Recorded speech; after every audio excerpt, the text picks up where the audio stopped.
प्रयास करेंगे। तो आज का श्लोक है श्रीमद् भागवतम स्कंद 2 अध्याय 6 श्लोक संख्या 18। सोमृतस्याभयस्येषो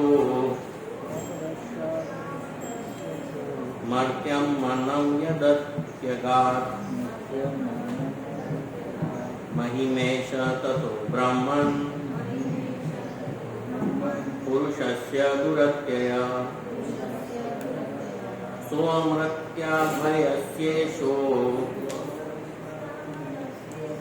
मर्त्यं मनं यदत्यगात् महिमेश ततो ब्रह्मन् पुरुषस्य दुरत्ययः। सोमृतस्याभयस्येषो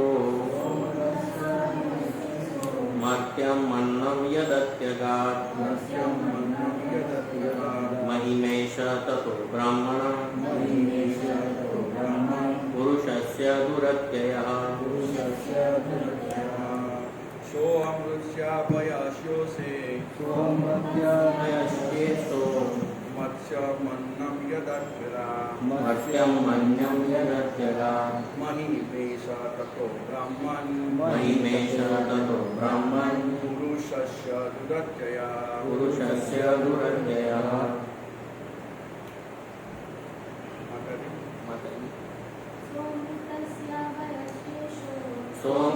सोमृतस्याभयस्येषो मत्स्यं मन्नं यदत्यगात् महिमेश ततो ब्रह्मन् पुरुषस्य दुरत्ययः। सोमृतस्याभयस्येषो मर्त्यं मन्नं यदत्यगात् महिमेश ततो ब्रह्मन् पुरुषस्य दुरत्ययः। स वह भगवान अमृतस्य अमरता का, अभयस्य निर्भयता का, ईश नियंता, मर्त्यम मरणशील, अन्नम सकाम कर्म, यत जो अत्यगात पार कर गया है, महिमा यश एश उसका, ततः अतएव ब्राह्मण हे ब्राह्मण नारद, पुरुषस्य परम पुरुष का, दुरत्यय अमाप्य। अनुवाद। भगवान अमरता तथा निर्भयता के नियंत्रक हैं। वे मृत्यु तथा भौतिक जगत के सकाम कर्मों से परे हैं। इसलिए हे नारद, हे ब्राह्मण, परम पुरुष के यश का अनुमान लगा पाना कठिन है। तात्पर्य श्रील प्रभुपाद के द्वारा। भगवान की अंतरंगा शक्ति का दिव्य 75% भगवान का यश है, जिसका वर्णन पद्म पुराण उत्तरखंड में हुआ है। उसमें यह बताया गया है कि आध्यात्मिक आकाश भगवान की अंतरंगा शक्ति का 75% है, जिसमें स्थित लोक भगवान की बहिरंगा शक्ति से संरचित संपूर्ण ब्रह्मांडों के लोकों से कहीं अधिक विशाल है।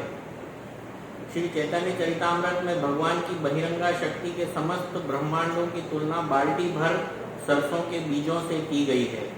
सरसों का प्रत्येक बीज अपने में एक ब्रह्मांड जैसा है। इनमें से एक ब्रह्मांड में जिसमें हम रह रहे हैं, लोकों की संख्या की गणना कर पाना मनुष्य की शक्ति से परे है। तो भला हम उन सारे ब्रह्मांडों के विषय में कैसे सोच सकते हैं जो बाल्टी भर सरसों के बीजों के तुल्य हैं। यही नहीं, आध्यात्मिक आकाश में लोगों की संख्या भौतिक आकाश की तुलना में कम से कम 3 गुनी अधिक है। ऐसे लोग आध्यात्मिक होने के कारण भौतिक गुणों से परे होते हैं, अतएव वे केवल विशुद्ध सतोगुण से बने हुए होते हैं। इन लोकों में ब्रह्मानंद का बोलबाला रहता है। इनमें से प्रत्येक शाश्वत, अविनाशी तथा भौतिक जगत में अनुभव किए जाने वाले सभी प्रकार के उन्माद से रहित होता है। इनमें से प्रत्येक लोक स्वतः प्रकाशित है और लाखों भौतिक सूर्यों के प्रकाश से, यदि हम अनुमान लगा सकें, कहीं अधिक चकाचौंध वाला है। उन लोगों के निवासी जन्म, मृत्यु, जरा तथा रोग से मुक्त होते हैं और उन्हें हर वस्तु का पूर्ण ज्ञान होता है। वे सभी भगवत भावना से युक्त होते हैं और भौतिक तृष्णाओं से रहित होते हैं। उन्हें उन परमेश्वर नारायण की दिव्य प्रेममयी सेवा के अतिरिक्त और कुछ नहीं करना होता। जो ऐसे वैकुंठ लोक के प्रमुख श्री विग्रह हैं, वे मुक्त आत्माएं सामवेद के गीतों के गायन में निरंतर व्यस्त रहती हैं। वेदे सांग पद क्रमोपनिषदे गायन्ति यम सामगाः। वे सब पांचों उपनिषदों के साक्षात रूप हैं। त्रिपाद विभूति जो भगवान की अंतरंगा शक्ति का 75% है, भगवान का वह धाम है जो भौतिक आकाश से बहुत परे है। किंतु जब हम पाद विभूति की बात करते हैं तो भगवान की बहिरंगा शक्ति का 25% होता है। भौतिक जगत के गोलक को द्योतित करता है। पद्म पुराण में कहा गया है कि त्रिपाद विभूति का साम्राज्य शाश्वत है, किंतु पाद विभूति अनित्य है। इस दिव्य साम्राज्य धाम में भगवान तथा उनके शाश्वत सेवकों के स्वरूप शाश्वत होते हैं और वे शुभ, अच्युत, आध्यात्मिक तथा चिर युवा रहते हैं। दूसरे शब्दों में वहां पर जन्म, मृत्यु तथा जरा और रोग नहीं होते। यह शाश्वत स्थान दिव्य आनंद, सौंदर्य तथा सुख से पूर्ण रहता है। इसी तथ्य का समर्थन श्रीमद् भागवत के इस श्लोक में भी होता है और इसमें दिव्य प्रकृति को अमृत कहा गया है। जैसा कि वेदों में वर्णित है, उतामृतस्व येषानः, परमेश्वर अमरत्व के स्वामी हैं। दूसरे शब्दों में भगवान अमर हैं और चूंकि वे अमरत्व के स्वामी हैं, अतः वे अपने भक्तों को अमरत्व प्रदान करते हैं। भगवद गीता में 8.16 भगवान यह भी विश्वास दिलाते हैं कि जो भी उनके इस अमरत्व धाम को जाता है वह फिर कभी तापमय मर्त्यलोक में नहीं लौटता। भगवान उस संसारी स्वामी की तरह नहीं है जो न तो कभी अपने अधीनस्थों के साथ संभाव से भोग करता है, न अमर होता है, न अपने अधीनस्थों को वह अमरत्व प्रदान कर सकता है। समस्त जीवों के नायक परमेश्वर अपने भक्तों के सारे गुण प्रदान कर सकते हैं, जिनमें अमरत्व तथा आध्यात्मिक आनंद भी सम्मिलित है।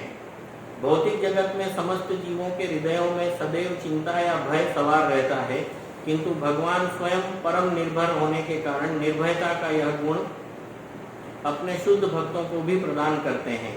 संसारी अस्तित्व स्वयं में एक प्रकार का भय होता है, क्योंकि सारे जीव जन्म, मृत्यु, जरा तथा रोग से सदा भयभीत रहते हैं।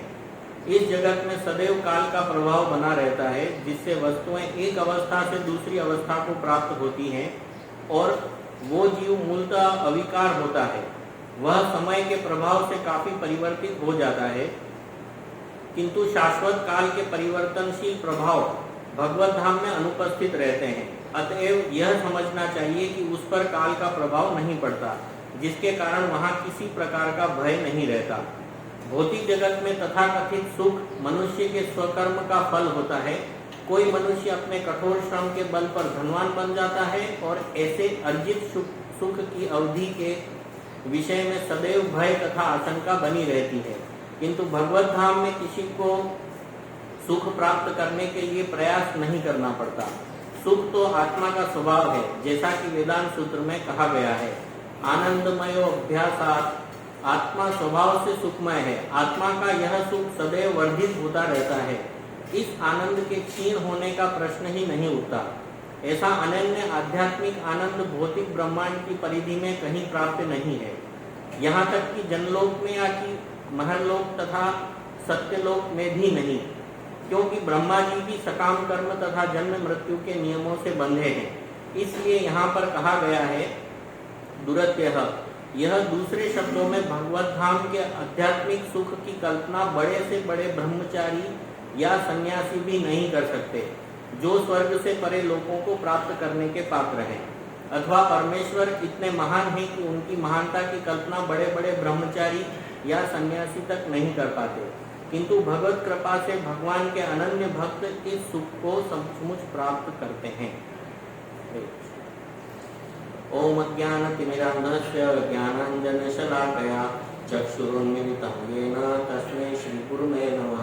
श्रीचैतन्यमनोभीष्टं स्थापितं येन भूतले स्वयं रूप कदा मह्यं ददाति स्वपदान्तिकं। वाञ्छाकल्पतरुभ्यश्च कृपा सिन्धुभ्य एव च पतितानां पावनेभ्यो वैष्णवेभ्यो नमो नमः। जय श्री कृष्ण चैतन्य प्रभु नित्यानंद, श्री अद्वैत गदाधर शिवासादि गौर भक्तवृंद। हरे कृष्णा कृष्णा कृष्णा हरे हरे, हरे राम राम राम हरे हरे, हरे कृष्णा कृष्णा कृष्णा हरे हरे, हरे राम राम राम हरे हरे, हरे कृष्णा कृष्णा कृष्णा हरे हरे, हरे राम राम राम हरे हरे, हरे कृष्ण। प्रभु जी ने मेरे को वो गुरु पूजा करके थोड़ा घबरा दिया। तो आज का ये जो श्लोक है उसमें श्रील प्रभुपाद जी ने बहुत जोरदार व्याख्या करी है। कल तक मेरे को भी थोड़ा कंफ्यूजन था, पर पूरे दिन श्लोक पढ़ा और इसके बारे में क्या बोलेंगे वो सोचा तो मुझे भी बहुत सारा क्लियर हो गया। तो इसी भागवतम के दूसरे स्कंद के 5वें अध्याय का पहला श्लोक, जिसमें नारद मुनि ब्रह्मा जी से पूछ रहे हैं कि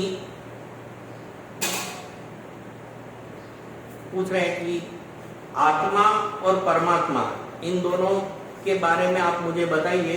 तो वो बताने के हिसाब में ब्रह्मा जी इसका ये श्लोक का बता रहे हैं नारद मुनि को।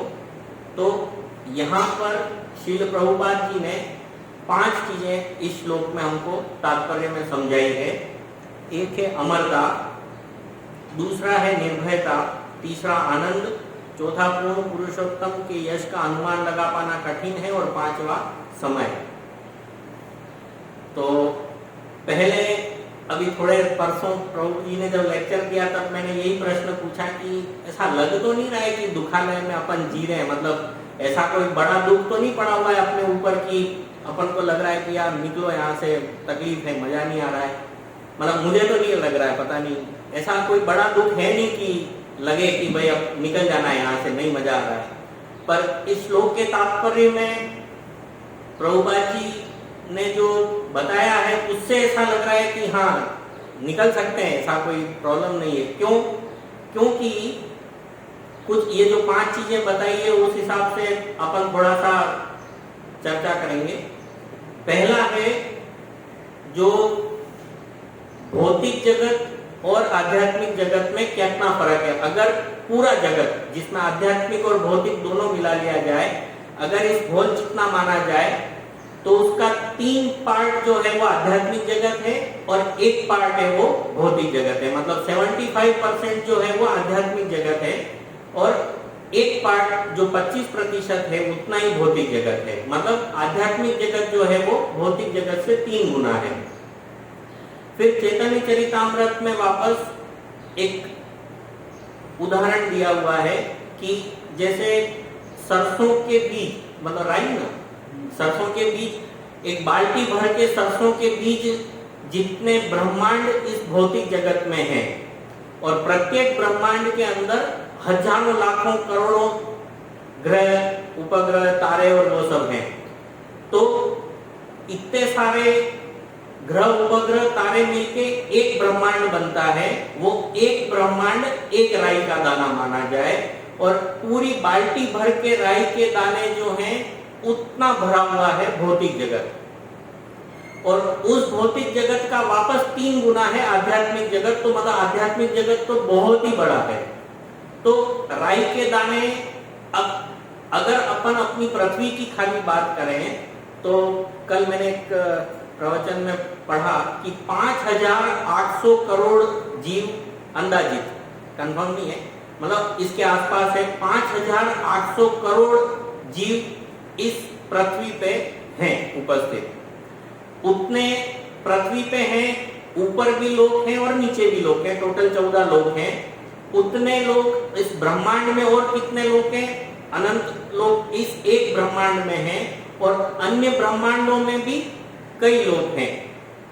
तो मतलब गिन ही नहीं सकते, इतने सारे जीव इस भौतिक जगत में वर्तमान में रह रहे हैं, और आध्यात्मिक जगत में उससे 3 गुने हैं। मतलब एक कभी कहीं पूछा था कि इतने भौतिक जगत में इतने सारे जीव हैं तो आध्यात्मिक जगत में इतनी जगह होगी भी कि नहीं, अगर ये सबके सब पहुंच गए वहां पर। तो प्रभुपाद जी ने कहा कि इतनी इससे और ज्यादा जगह वहां पर है, क्योंकि भौतिक जीवों को जगह चाहिए, पर दिव्य स्वरूप हैं उनको इतनी ज्यादा मतलब कोई खास जगह की जरूरत नहीं पड़ती है। तो इस प्रकार उन्होंने वो सॉल्यूशन दिया। फिर अब जो है थोड़ा सा आता है जिससे मुझे लगने लगा कि नहीं, जाने जैसा है। पहली बात, बहुत जगह भारत को छोड़ के दूसरे देशों में जाते हैं। ऑस्ट्रेलिया कोई जा रहा है, कोई अमेरिका जा रहा है, कोई यूके जा रहा है, कोई कनाडा जा रहा है। क्यों जा रहा है? क्योंकि उनको ऐसा लगता है कि वर्तमान में भारत में वो जहां पर रह रहे हैं उससे ज्यादा सुख दूसरे देशों में है, तो यहाँ का जो सुख है उससे ज्यादा सुख प्राप्त करने के लिए वो दूसरे देशों में पलायन करते हैं। भाई यही कारण है ना, और तो कोई कारण नहीं है कि भाई मैं क्यों अमेरिका कल जाऊंगा। अमेरिका जाने का मुख्य कारण अगर यही है कि भाई एक तो वहां पर पैसा ज्यादा मिलेगा, और पैसा ज्यादा मिलेगा तो मैं इंद्रिय सुख के लिए ज्यादा साधन खरीद पाऊंगा। मान लो यहाँ पर एसी नहीं है तो वहां पर मेरी सैलरी ज्यादा होगी तो मैं वहां पर एसी भी खरीद लूंगा, कार भी खरीद लूंगा, बड़ा घर भी खरीद लूंगा। तो अपनी भौतिक सुख सुविधाएं बढ़ाने के लिए हम, क्योंकि हमको ऐसा लग रहा है कि भारत में अभी हम जहां पर रह रहे हैं और जो नौकरी से सैलरी मिल रही है वो मेरी भौतिक सुख सुविधाएं बढ़ाने के लिए पर्याप्त नहीं है, इसलिए मैं दूसरे देशों को जाऊंगा जहां पर ज्यादा इनकम होगी और मैं अपनी भौतिक सुख सुविधाएं बढ़ा सकता हूं। तो वहां पर अब इसी सेम उद्देश्य को लेके हम भौतिक जगत छोड़ के आध्यात्मिक जगत में जाने का उद्देश्य भी रख सकते हैं। तो प्रभुपाद जी लिखते हैं कि ऐसे लोग आध्यात्मिक होने के कारण भौतिक गुणों से परे होते हैं, वहां पर कोई भौतिक गुण में है ही नहीं, और वहां केवल विशुद्ध सतोगुण में बने होते हैं। इन लोगों में ब्रह्मानंद का बोलबाला रहता है। इसमें प्रत्येक शाश्वत, अविनाशी तथा भौतिक जगत में अनुभव किए जाने वाले सभी प्रकार के उन्माद से रहित होता है। इसमें से प्रत्येक लोक स्वप्रकाशित है और लाखों भौतिक सूर्यों के प्रकाश से यदि हम अनुमान लगा सकें तो, भाई एक सूर्य है उससे इतना प्रकाश हो रहा है कि एक भी लाइट की जरूरत नहीं पड़ रही है, तो आध्यात्मिक जगत में तो हजारों लाखों भौतिक सूर्य हैं। तो प्रभुपाद जी ने ब्रैकेट में स्पेशली लिखा है कि यदि हम अनुमान लगा सकें तो, क्योंकि एक ही सूर्य में इतनी रोशनी हो रही है तो लाखों सूर्य में कितनी रोशनी होगी, तो वो अनुमान लगा पाना मुश्किल है। तो वो कहीं अधिक चकाचौंध वाला है। उन लोगों के निवासी जन्म, मृत्यु, जरा तथा रोग से मुक्त होते हैं और उन्हें हर वस्तु का पूर्ण ज्ञान होता है।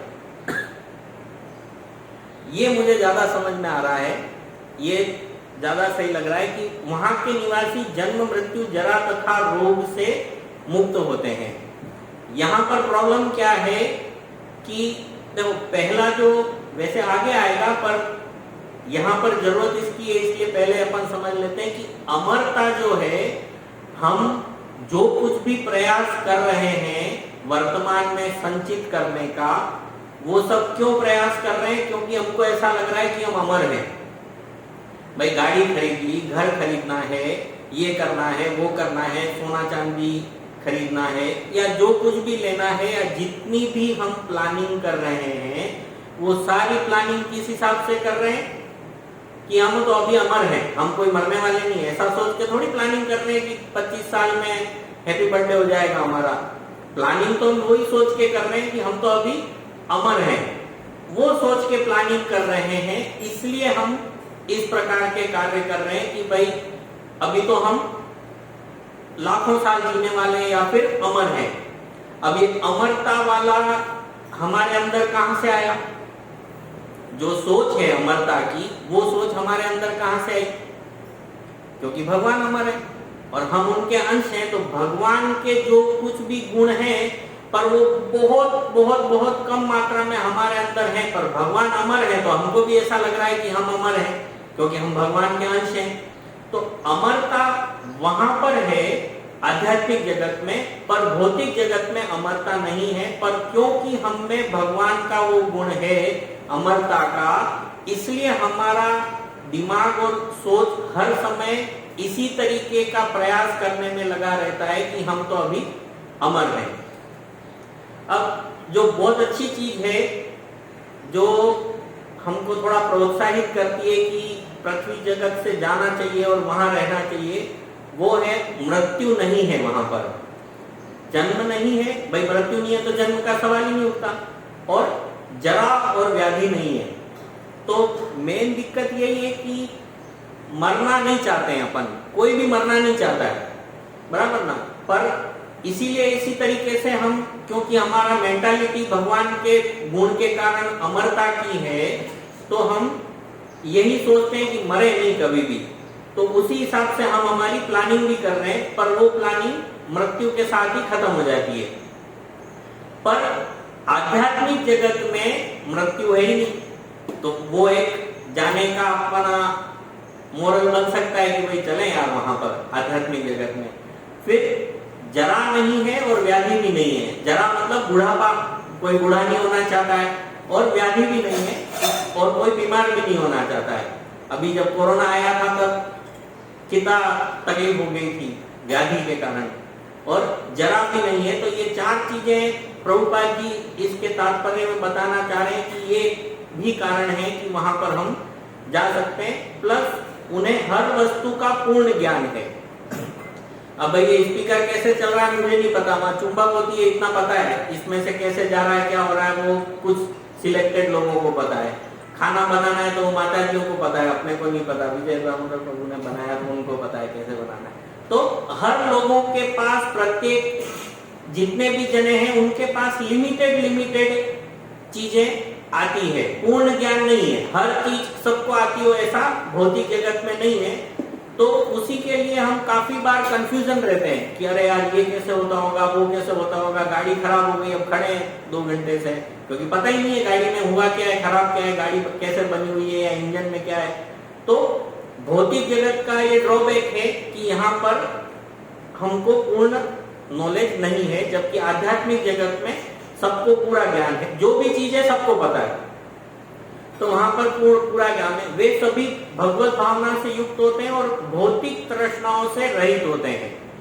हमको भौतिक तृष्णाएं हैं कि भाई अभी थोड़ी देर बाद प्रसाद मिलेगा, या 1 तारीख को सैलरी आएगी, या थोड़ी दिनों बाद ये खरीदूंगा वो खरीदूंगा, ऐसी भौतिक तृष्णाएं हमको हमेशा रहती है। पर वहां पर तो सबके पास सब कुछ है, और मेन चीज है पूरा नॉलेज है। तो नॉलेज होने के कारण, नॉलेज मतलब भौतिक जगत का नॉलेज तो ठीक है, पर आध्यात्मिक नॉलेज उनको पूरा का पूरा है। तो आध्यात्मिक नॉलेज जितना बढ़ता जाएगा उतनी हमारी विरक्ति कम होती जाएगी। भाई भौतिक जगत में जो लोग पूरे दिन गधे की तरह मेहनत कर रहे हैं, शायद उसमें मैं भी हूं, तो हमारे को आध्यात्मिक जगत में ये सब पढ़ के अभी इस लेवल पे क्या समझ में आ रहा है कि भाई ये सब में कुछ रखा नहीं है, मेन जो है वो भगवान का भजन और भगवान के नाम का कीर्तन करना है और भौतिक जगत से आध्यात्मिक जगत को जाना है, क्योंकि ये जो है वो दुखालय है। तो इस कारण से हम यहाँ पर भौतिक तृष्णाओं के कारण फंसे हुए हैं, जबकि आध्यात्मिक जगत में कोई भौतिक तृष्णा नहीं है। और उन्हें वहां पर उन परमेश्वर नारायण की दिव्य प्रेममयी सेवा के अतिरिक्त और कुछ नहीं करना है, खाली भगवान की सेवा करनी है बस, और कुछ करना ही नहीं है। क्योंकि सब मिल रहा है वहां पर, नौकरी करने की जरूरत ही नहीं है, किसी के बारे में अच्छा बुरा सोचने का जरूरत ही नहीं पड़ रही है ना, क्योंकि सब अवेलेबल है उनके पास। तो उनको केवल नारायण की सेवा करनी है। वे मुक्तात्माएं हमेशा सामवेद के गीतों का गायन करने में व्यस्त रहते हैं। वहां करना क्या है, एक तो भगवान नारायण की प्रेममयी सेवा करनी है और सामवेद के गीतों का गायन करने में वो हमेशा व्यस्त रहते हैं। फिर प्रभुपाद जी ने आगे बताया कि त्रिपाद विभूति जो भगवान की अंतरंगा शक्ति का 75% है, भगवान का वह धाम है जो भौतिक आकाश से बहुत परे है, किंतु हम पाद विभूति की बात करते हैं। त्रिपाद विभूति मतलब 3 भाग 75% आध्यात्मिक जगत। आध्यात्मिक जगत में भी बहुत सारे वैकुंठ लोक हैं। नरसिंह भगवान का वैकुंठ लोक है, मत्स्य भगवान का है, कूर्म अवतार का है, उन सब के अलग अलग वैकुंठ लोक हैं। फिर अयोध्या धाम है, मथुरा धाम है, वृंदावन धाम है, सबसे ऊपर गोलोक धाम है। तो वैकुंठ लोक में भी अलग अलग खूब सारे आध्यात्मिक जगत में भी अलग अलग बहुत सारे वैकुंठ लोक हैं और भगवान के अलग अलग धाम हैं। तो जो अंतरंगा शक्ति है वो आध्यात्मिक जगत को बताता है, मतलब त्रिपाद 75% है, और जो पाद विभूति जो एक भाग को बताता है वो भौतिक जगत है, वो इसको बताता है। इस दिव्य साम्राज्य में भगवान तथा उनके शाश्वत सेवकों के स्वरूप शाश्वत होते हैं और वे शुभ, अच्युत, आध्यात्मिक तथा चिर युवा रहते हैं। हर समय शुभ रहते हैं, अच्युत मतलब अपने कार्य कर्तव्यों से कभी च्युत नहीं होते और हमेशा युवा रहते हैं। तो हम तो यही चाहते हैं ना कि हमेशा युवा रहे। बूढ़ा होना कौन चाहता है, और रोग भी नहीं है वहां पर, मृत्यु भी नहीं है।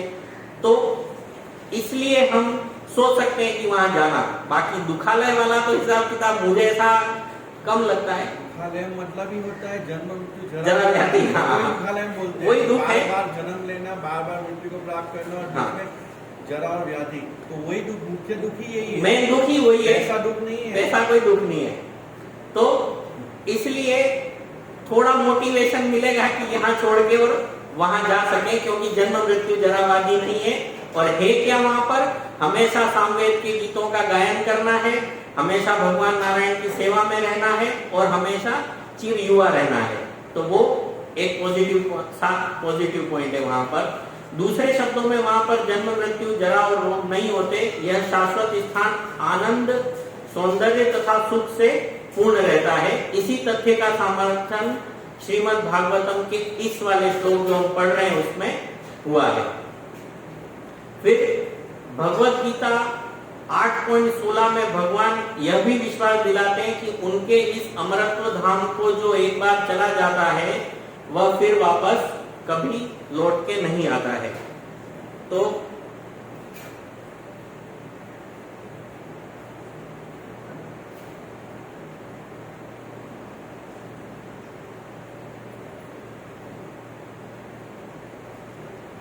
आठ 8.16 वाला जो श्लोक है, अब्रह्मा भुवनल्लोका पुनरावर्ति नोर्जुना मामुपेत्य तु कौन्तेय पुनर्जन्म न विद्यते। मतलब इस जगत में सर्वोच्च लोक से लेकर निम्नतम लोक सारे दुखों के घर हैं, जहाँ जन्म तथा मरण का चक्कर लगा रहता है। किंतु हे कुंती पुत्र, जो मेरे धाम को प्राप्त कर लेता है वह फिर कभी जन्म नहीं लेता है। क्या है अभी समझा? वही दुख है। हाँ, जब बार बार जन्म लेना, बार बार मृत्यु होना, और जिसमें जरा व्याधि, वो दुख है, वही दुख है। तो इसमें अमरत्व तथा आध्यात्मिक आनंद सम्मिलित होता है। भौतिक जगत में समस्त जीवों के हृदयों में सदैव चिंता या भय सवार रहता है। अभी दूसरा पॉइंट है, पहला जो है वो अमरत्व है, अमर होना चाहते हैं सब जने। और कैसे हो जाएंगे? क्योंकि जन्म मृत्यु जरा व्याधि नहीं है, तो सब जने वहां पर आध्यात्मिक लोक में अमर हो जाएंगे। दूसरा है निर्भयता, मतलब भय नहीं है वहां पर। यहाँ पर भय है, किस बात का भय है? मृत्यु का भय है, रोग हो जाएगा, कोरोना हो जाएगा, अभी थोड़े टाइम पहले वो आंख का वो प्रॉब्लम चली थी, वो हो जाएगा, या बूढ़े होंगे, उसका भय है। तो भौतिक जगत में इस प्रकार का बहुत सारा भय है। और भय कैसे बढ़ता है? जैसे जैसे समय बढ़ता है वैसे वैसे भय बढ़ता है। ओ टाइम चला जा रहा है, मैं ऑफिस में लेट हो रहा हूँ, डर लग रहा है, भय लग रहा है। ओह रोज, अरे एक घंटा चला गया, एक दिन चला गया, एक साल चला गया, 10 साल चले गए, अब भय लग रहा है कि मैं मृत्यु के नजदीक पहुंच रहा हूँ। या रोग हो रहे हैं, तो जैसे जैसे रोग बढ़ रहा है, समय निकलता जा रहा है, वैसे वैसे रोग बढ़ता जा रहा है। तो भय जो है वो समय के साथ बढ़ता जाता है।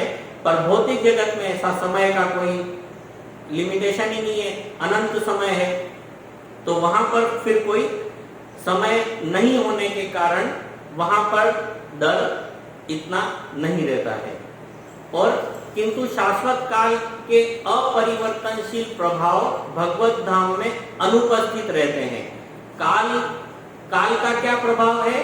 वो चीजों को परिवर्तित करता है।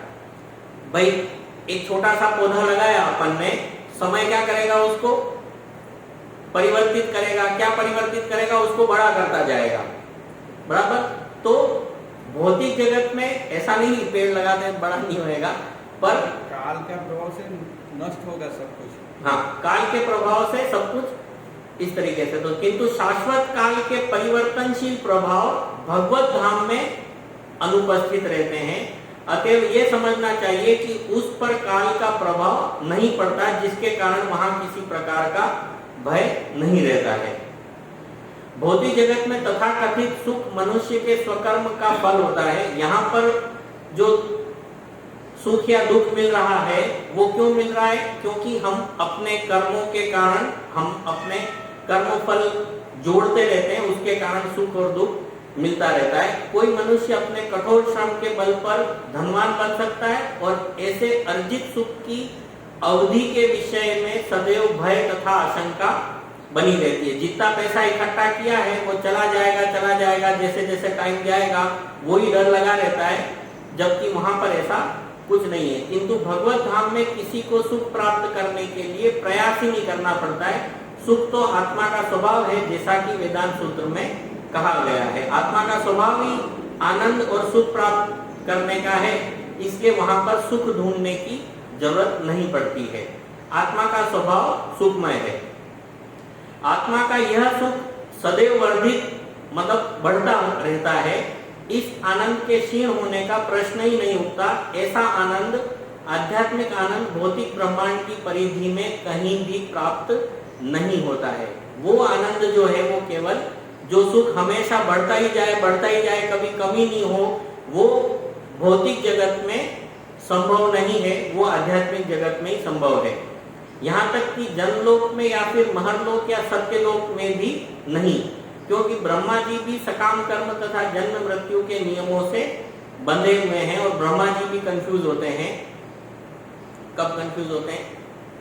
जब भगवान श्री कृष्ण बाल लीला कर रहे थे तब वो कंफ्यूज थे कि ये भगवान है कि क्या है, तो इसलिए उन्होंने उन गोपालकों को और उनको उठा लिया। और इसलिए यहाँ पर कहा जाए कि दुरत्य, या दूसरे शब्दों में भगवत धाम के आध्यात्मिक सुख की कल्पना बड़े से बड़े ब्रह्मचारी या सन्यासी भी नहीं कर पाते, जो स्वर्ग से परे लोगों को प्राप्त करने के पात्र हैं। अथवा परमेश्वर इतने महान हैं कि उनकी महानता की कल्पना बड़े से बड़े ब्रह्मचारी या सन्यासी भी नहीं कर सकते, किंतु भगवत कृपा से भगवान के अनन्य भक्त इस सुख को पूरा प्राप्त कर सकते हैं। अभी भागवतम के ये सुख हम अब कैसे प्राप्त करें? अब समझ में तो आया। क्या क्या समझ में आया? कि आध्यात्मिक जगत में एक तो जन्म मृत्यु जरा व्याधि नहीं है, जो कि यहाँ पर है। वहां पर समय नहीं है, जो कि यहाँ पर चलता जाता है और हमको डर का अनुभव कराता रहता है। और वहां पर हमेशा हमको क्या करना है? भगवान नारायण की सेवा करनी है और सामवेद के गीतों का गायन करना है। यहाँ पर सुख प्राप्त करने के लिए हमको पूरे दिन गधे की तरह मेहनत करनी पड़ती है। वहां पर सुख हमको ऑलरेडी वहां गए और सुख का पूरा पोटला हमको मिल जाएगा, और वहां पर हमको हमेशा भगवान के साथ लीलाएं करनी है। तो इसलिए हम वहां पर जाने के लिए प्रयास कर सकते हैं। जैसे भारत छोड़ के अमेरिका इसीलिए जा रहे हैं ना कि सुख ज्यादा मिले, तो अमेरिका जाने की बजाय भारत छोड़ के सीधा आध्यात्मिक जगत में क्यों नहीं जाने का? वहां तो हजारों लाखों करोड़ों गुना सुख ज्यादा है। अब वो प्राप्त करने के लिए श्रीमद् भागवतम के पहले अध्याय का पहला स्कंद और 14वां श्लोक है, आपन्न संस्कृति धोराम यन्नाम विवशो गृणन तत सद्यो विमुच्येत यद्भि भेति स्वयं भयम। जन्म तथा मृत्यु के जाल में उलझे हुए जीव यदि अनजाने में भी श्री कृष्ण के पवित्र नाम का उच्चारण करते हैं तो तुरंत मुक्त हो जाते हैं, क्योंकि साक्षात भय भी इनके नाम से भयभीत रहता है। अब प्रभुपाद जी इस श्लोक में बता रहे हैं कि जाना है वो तो अपने को समझ में आ गया, पर अब जाए कैसे?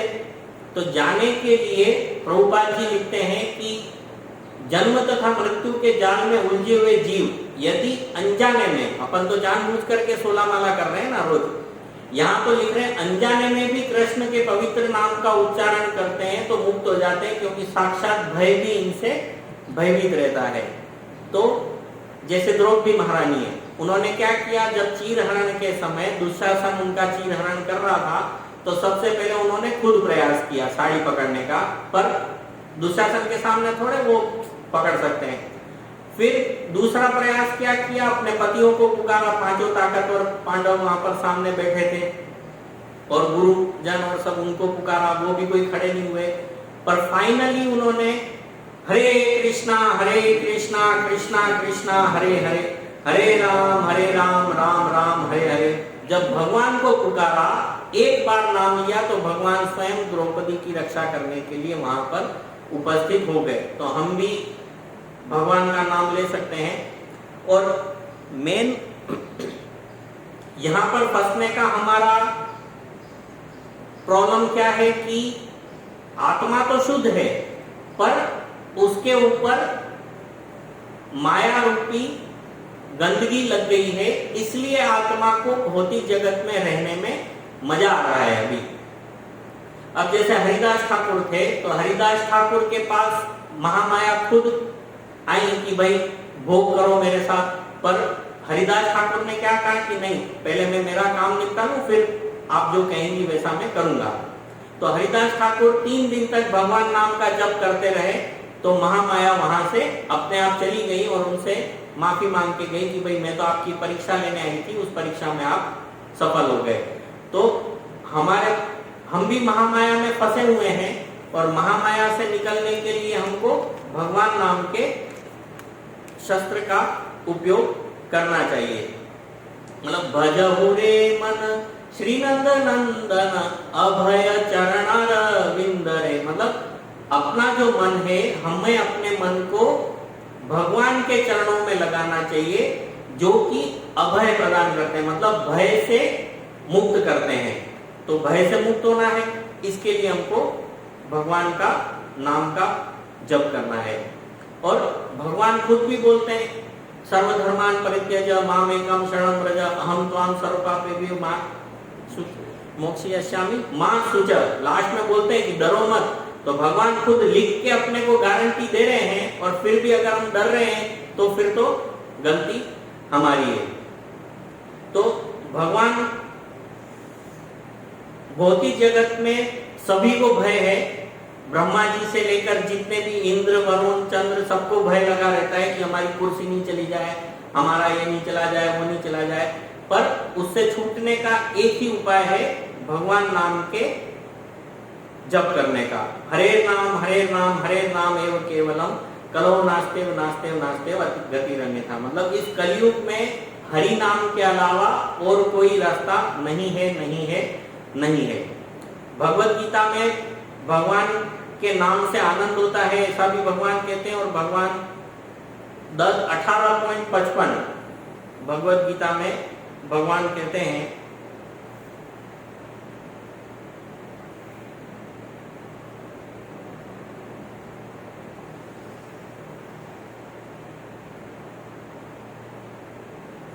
भक्त्या मामपि जानाति यावान्यश्चस्मि तत्त्वतः ततो मा तत्त्वतो ज्ञात्वा विशते तदनंतरम। केवल भक्ति से मुझ भगवान को यथारूप में जाना जा सकता है। जब मनुष्य ऐसी भक्ति से मेरे पूर्ण भावनाव्रत में होता है तो वह वैकुंठ जगत में प्रवेश कर सकता है। तो वैकुंठ लोक में प्रवेश करने का एलिजिबिलिटी क्या है कि वो भगवान के पूर्ण भावनाव्रत में होना चाहिए, जिसका हम अभी प्रयास कर रहे हैं। और लास्ट एक कल ही ये श्लोक में पढ़ा कि जब करते करते और जब करने की इच्छा हो, जब अभी क्या है, हम जब करते हैं तो प्रयास ये करते हैं कि किसी तरीके से 16 माला पूरी हो जाए। 17वीं माला करने में शायद कठिनाई होती है कि बस 16 माला हो गई, बहुत हो गया, आज का दिन हो गया पूरा। पर जप करते करते और अगर जप करने की इच्छा हो रही है, इसका मतलब है कि हरि नाम की कृपा हमारे ऊपर हो रही है। इसलिए जप इसलिए करते हैं ताकि और जप करने की हमारे को इच्छा हो, जिसके लिए हमको प्रयास करना है। हरे कृष्ण। ग्रंथार श्रीमद् भागवतम